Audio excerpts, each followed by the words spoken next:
Lord. கர்த்தரும் இரட்சகருமாய் இருக்கிற இயேசுவின் நாமத்தினாலே என் அன்பின் வாழ்த்துக்கள்.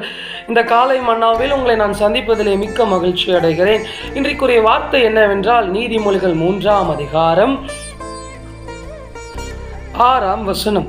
கர்த்தர் உன் பாதைகளை செவையாக்குவார். கர்த்தர் இந்த ஓய்வு நாளாக இருக்கிற இந்த ஞாயிற்றுக்கிழமையிலே கர்த்தர் உங்களை பார்த்து சொல்லுகிறார், உங்கள் பாதைகளை கர்த்தர் செவையாக்குவார். எனக்கு பிரியமான கர்த்தருடைய பிள்ளைகளே, இந்த ஆண்டை கர்த்தர் நமக்கு காணும்படியாய் கர்த்தர் கிருபை செய்திருக்கிறார். போன ஆண்டுகள் நம்முடைய பாதைகள் எவ்வளவோ கொடுமையாக இருந்தது. ஆனால் இந்த ஆண்டிலே கர்த்தர் சொல்லுகிறார், உங்கள் பாதைகளை நான் செவையாக்குவேன். என்னுடைய சத்தத்தை கேட்டுக்கொண்டிருக்கிற எனக்கு பிரியமான கர்த்தருடைய பிள்ளைகளே, இந்த ஆண்டிலே நம்முடைய கர்த்தர் நம்முடைய எல்லா விதமான பாதைகளையும், கரடு முரடான பாதைகளை எல்லாம் கர்த்தர் மாற்றி செவ்வையான பாதைகளை நடத்துவார். வார்த்தைகளை விசுவாசியுங்கள், நம்புங்கள்.